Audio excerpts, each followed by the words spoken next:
Hello and welcome back to my channel. If you're new, welcome to my channel. So for those of you who are new, my name is Christiane, otherwise known here as IHeartAirbrush, and today we're gonna get into how I grow my eyebrows out. I don't know why I made that crazy expression, you know, it's just one of those days where I'm feeling a little saucy. Okay, so anyways, we're gonna get into how I grew my brows out, the products I used in the process that I went through to go ahead and grow out my luscious now brows. So if you're interested in knowing how I grew out my brows, then please keep on watching.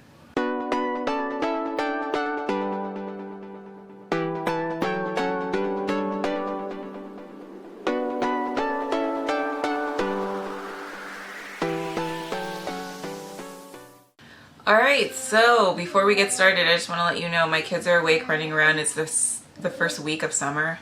Right, they're gonna make some noise. I'm really sorry in advance if they make a lot of noise or if I have to cut over because the noise is just too loud and I have to wait for it to dissipate, like right now. So yeah, sorry about that. I'm a mom of 3 boys and they're all home and stir crazy, so I'm gonna try to get through this pretty fast, okay? So how I grew my brows out. Long story short, tweezed my brows to oblivion in freshman year of high school. Didn't think to grow anything back until about, I don't know, 2 years into college, and then could not get the shape of my brows correctly even when I started YouTube. So if you go far back enough on YouTube, you'll see my brow shape and how thin they were.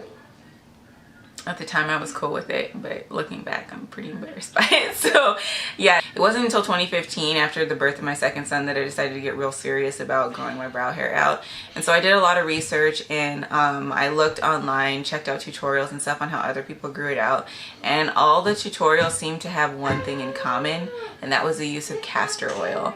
Now some people just use regular castor oil and all of that good stuff. A lot of people just use stuff that they could pick up from the drugstore. Quick and easy. A lot of people use stuff that they could pick up from online, but you know, I'm not that simple. All right, your girl is not that basic. I have to do a lot of research and stuff. A lot of people were also mixing the castor oil in with like coconut oil or aloe vera gel. They were using it for their lashes as well to make the hair grow there as well. Me personally, I'm hella basic. I'm not that, like, I just needed brows. Okay, your girl just needed brows. All right, and so of course I did more extensive research into the best types of castor oil to use because I wanted something that's going to be potent and effective, and that brought me to this brand right here, which is Shea Moisture, and this is their 100% pure Jamaican black castor oil. Okay, so this is the stuff that I used to go ahead and grow out my brows. No, I did not mix it with anything else. I just used this product alone on its own. Your girl didn't mess with aloe vera gel. Your girl didn't mess with coconut oils, little containers or anything, concoctions mixed together. No, I didn't mess with any of that. I just went in straight with this stuff. So this particular brand you can find, I don't think you can find it on Amazon anymore, but you might be able to find it on Amazon if you look. Prices will vary because different sellers sell things for different prices on Amazon. But I picked mine up at my local Walgreens, but I know that they also sell it at Target as well. And at Walgreens, I believe it runs for like $9.79. And a Target online runs for like $6.99, but I think it's more expensive in the store because, you know, Target tries to play you, okay? So you might want to check that, all right? But I know you can definitely get them at both Walgreens and Target online, and most Walgreens stores actually carry this in stock inside the store. So you just kind of have to check at your local Walgreens to see if they have it in stock. But this stuff is amazing and I absolutely love it. So I'm going to read a little bit on the bottle so you can kind of get a quick intro info on this. So this is a multitasking oil gifted with unique composition of ultra moisturizing omega-9 fatty acids. This restorative beauty treatment revitalizes and promotes healthy hair and skin. It says it's originally from Eastern Africa. Castor oil has been used for centuries in beauty regimens. 100% pure Jamaican black castor oil is believed to have an even greater potency. It says the nutrient-rich oil moisturizes and revitalizes, supporting healthy hair growth and defending skin's youthful appearance. It says for best results, pump once in hand and cocktail with your favorite hair mask, body lotion, or hand cream. A little goes a long way, and it says it's not recommended for sensitive skin. The only ingredient in this product is castor seed oil, and this of course is Leaping Bunny certified, which means it's cruelty free. It is certified organic and all that good stuff. So this is the legit stuff. So if you are looking for something that is really potent and made with good quality ingredients and extracted properly. I definitely recommend going with Shea Moisture's version. Now there are some downsides to it being so organic. The only downfall with this one particularly is something that, like, if you go online and you look at the reviews of the product, everybody says the same thing. It's the scent. Okay, a lot of people don't like the scent of this product. I personally did not like the scent when I first started using it, but I wanted my hair to grow. So like, honey just had to deal with the scent there, you know, for the time being. And like, so I recommend, like, if you're very sensitive to scents and everything, kind of go into the store and give it a little, you know, just to make sure that you can handle that scent and it's not too bad. The scent's not like that overwhelming. Honestly, it's not a chemically kind of scent at all. If anything, it's very, like, it's a very natural scent, if that makes sense. Like a scent that you would normally smell, but 10 times more potent in the natural, like, vegan products. That's the kind of scent that this gives off. It's a very natural oil. So honestly, it has a scent. Some people don't like the scent. I personally bore with it because I wanted my hair to grow. Okay, and this stuff worked amazing. So after a while, I didn't really notice the scent too much, or I didn't care for it. And like now, I really don't care for the scent at all because it works so good, and I know I can depend on this product. So castor oil, 100% pure Jamaican black, that's the way to go if you want to get your hair to grow out, okay, without having to mix a bunch of cocktails. You can just go straight in with this like I did, and you can get your hair to grow. So what I did to get my hair to grow, I followed a few simple rules, and I noticed that a lot of people did not talk about these things in their videos. I don't know if they just didn't pay attention to it or if they just didn't realize, but there are a few things that you have to do in conjunction with products like this to go ahead and help the hair growth along. One of those things is try to avoid using wax or waxy substances on your hair right now, the hair that you have now, okay? The hair that you're starting with. You want to avoid using any kind of waxy substances or anything like that, just because you want your hair follicles to breathe. You don't want anything that's going to clog up the hair follicles, gunk up the hair, and prevent your body from producing new hairs. Another thing that you want to do is maybe try avoiding using products that have silicone in it on the skin around your brow hairs. Silicone based products, yeah, a lot of them are non-comedogenic, but at the same time, if you're layering them on in a thick layer on top of the skin, silicone molecules are very large. It's going to prevent your skin from breathing, okay?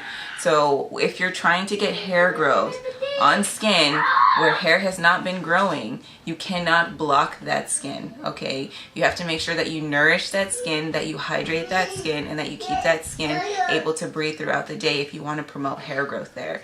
So what I recommend to you is either finding a water-based product to go ahead and fill in your brow hairs. A lot of the times you can use like mineral powder. That stuff's really good and breathable to fill in your brow hairs in the time being. Or if you have access to an airbrush, which most of you should because this is an airbrush channel, so you either have access to an airbrush or you're interested in an airbrush, you can go the route that I did and use airbrush makeup. So what I did while I was trying to grow out my eyebrows was I would fill in my eyebrows with my airbrush makeup from Dinair. I used their water-based line, their Glamour line. I didn't use the Color line, so I couldn't tell you if the Color line is something like, yeah, it's water-based, but it's thicker, so I couldn't tell you if that would help. But what I did use was shades that I mixed together from the Glamour line to create my perfect brow shade. If you go far enough back, you'll know. Okay, I'm not gonna go into too much detail about it. Too much. Okay, anyways, I used a concoction of shades from the Glamour line to go ahead and fill in my eyebrows, and that worked really good in conjunction with this product because it allowed that hair and that skin to breathe. So definitely recommend that, or a powder that doesn't contain silicones, or something that's very lightweight or mineral based to go ahead and fill in your eyebrows. Try to avoid pencils. Try to avoid anything that's like waxy or thick. Try to avoid pomades. All of those things will kind of block the pores and everything like that. I know they look real good, but if you really want your hair to grow out, I recommend that you avoid using those things at least for the first month while you're trying to grow out your hair, okay, just to get the follicles revived and regenerate and restarted again, okay? So that way you can get at least the follicle coming out there so that you can help promote good hair growth there. So that being said, the regimen that I put myself on was I was using this once a day, every day at night, okay, and I would apply it with a little spoolie. So I take a little bit of this product onto a disposable spoolie. I don't have one right now because I ran out, and I don't really use disposable spoolies anymore because I'm very environmentally conscious now, and I feel bad using disposable spoolies. So I have to order some silicone ones that I can clean. off of Amazon. I've just been lazy, and there's a whole story behind that, but you know what? Let's get back to the video, okay?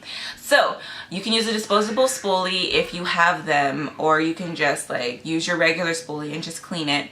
And just, I would rub through the skin where I wanted the brow hairs to start growing, and then I would rub through my actual brow hairs and comb through them to coat them in this product. So I would lightly massage the skin where I wanted the hair to start growing again. And yeah, that's pretty much all I did every night, and I left it on overnight. A lot of people, what they'll do is they'll wash it off after like 30 minutes, kind of do it like a mask kind of thing. I didn't. I wanted my hair to grow really fast, and I wanted to see quick results, so I left it on overnight every night, and then I washed it off in my skincare routine in the morning. So I did that consistently every night for 1 month straight, and then after a month I saw a significant amount of hair growth already starting. The hairs were very thin and small, but that is progress, okay? Because where the follicle or the root was not active anymore, now it is active and producing hair. So that's where you want to go. And then this stuff will also help thicken up those hairs as well. So you don't have to worry about it just being thin strands of hair forever. They will thicken up as they get stronger and as you continue to nourish them. So after about a month, I reduced my usage from every night to every other night. And then after about a couple weeks of every other night, I reduced that to maybe two, 3 times a week. And then now I only use it whenever I'm noticing that I'm losing a lot of brow hairs, because your hair naturally falls out. Of course, it's a cycle. I use it whenever that's happening, or I'm starting to see sparse areas. I'll just go ahead and use it in conjunction with my skincare routine, and it's been working really great for me. I'm finally at a point where I've grown my eyebrows out wild, and I've reshaped them again for like the 5th time, and I'm finally happy with the shape that I have. The positive thing about that is that I had a lot of hair growth to go ahead and work with it to reshape my eyebrows so many times. All right, so this stuff is amazing on its own. You don't have to mix it with anything else if you don't want to. If you do want to, go ahead. Aloe vera gel is preferred, okay, because it hydrates the skin and has a lot of benefits for the skin to use aloe vera gel. Or you can go in with coconut oil. Just want to make sure that it's raw, natural, virgin coconut oil. And mix your own little concoction, and yeah, and roll with it that way. So I think I forgot to mention, so after that first month of using it with the spoolie, the way that I like to go ahead and apply it now, because I don't like to keep using spoolies and I run out of them, I'm a little more environmentally conscious, okay? I don't really need a spoolie anymore. So I just put it a little bit on my fingers, and then I will massage them into my brow hairs like so, and on the brow skin where I want hair to grow. So I will go ahead and insert a clip of that somewhere on the screen here, or insert it somewhere in this video so that you can go ahead and see how I do it, because I already have my brows filled in right here. So I do like to take just a little bit on my pinky finger, and I just kind of, a little stiff there. And you see I just take the smallest, this much, the smallest amount, okay? The tiniest amount. I will take it between my 2 pinkies, because a little bit does go a really long way. But yeah, I just kind of rub it in to where the sparse areas are, and I'll just work it into my brow like so. Just kind of setting it down, making sure to get it in there, girl, because we want that growth. But yeah, that's what I do after the first month. So you don't have to be so fancy with it. If you want to go in with your fingers at first, just go ahead and go in with your fingers, or you can use a disposable spoolie. Either way, as long as you're massaging the product into the skin where you want hair to grow and into your brow hairs, you're going to be fine. So another tip before I sign out is just to make sure that your skincare that you're doing for the rest of your face, that you're doing that to your brows too. I noticed, for me personally, I can't speak for anybody else, but I'm assuming a lot of people probably don't think about this, because I didn't, is that we tend to skip our brows in our skincare routine, in our skincare process. So when you're cleansing your skin, don't forget to cleanse your brow hairs as well, to get any gunk or any buildup off of those hairs. Okay, because you want them to be hydrated, you want them to flourish, and there can't be any blockage or buildup on those hairs if you want them to grow, especially on the skin where you want hairs to grow. Like, you have to make sure you clear all of that off. So when you're using a cleanser, do not forget to go ahead and massage that cleanser into your brows as well, especially if you're using makeup products and you know you're not being a savage and just going in raw, no eyebrows. Make sure that you are cleaning off any products that you are using on there. Even if they're water-based products, you want to make sure to clean them off before you put the castor oil on. or any kind of hair growth treatment on. Another thing is to, when you're hydrating your face, like a lot of the times I use an eye cream. Okay, because your girl's aging, okay? We need eye creams, and if you're not using an eye cream, you need to start using an eye cream. It's never too early to start using an eye cream, okay? So I use an eye cream, and a lot of the times I'll just take the residual that's left on my finger and I'll just rub it through my brows too on my off days when I'm not using this, to go ahead and keep my brow hairs hydrated and keep them moisturized. Because just like the hair on your head, you want to take care of the hair on your brows. Same thing with your lashes. Now, a lot of people use their hair growth stuff for their brows on their lashes. I personally do not. I'm too nervous to do that, but you're more than welcome to give it a try if you want. Just know there might be side effects. I don't know what they are, but a lot of people, I have seen them using their hair growth, their brow hair growth stuff on their eyelashes too. So just tidbit there if you want to go ahead and, you know. I will link a couple of videos in the description box below of a few people that I did watch a long time ago. Their videos are kind of old because it's been a while, girl. In the description box below for you, so if you want to go ahead and check out those videos, hopefully you'll find them helpful too. But that's about it for this video. I hope you found this video informative and helpful. If you did, please give it a big thumbs up. It helps me out a ton. Sharing also helps me out a lot, so if you feel like you have the platform and you want to share this video for me, I would greatly appreciate that. Don't forget to subscribe to my channel if you're not already subscribed, and if you are subscribed, or if you choose to subscribe today, don't forget to hit the bell icon and turn on your notifications. The bell icon's right next to the subscribe button. Turning on your notifications gives you the quickest updates anytime I upload a video. So if you want to stay in tune with me, I upload videos every Wednesday and Thursday typically, or Wednesday and or Thursday is probably the better way to say it. But yeah, I want to thank you so much for watching. If you have any more questions, comments, or concerns, put them down in the comment box below. I love to chat with you. Maybe there's something I forgot or left out, or maybe there's something that you need extra help with. Hit me up in the comment section below. Otherwise, thank you so much again for watching, and I can't wait to see you all in my next one. Bye!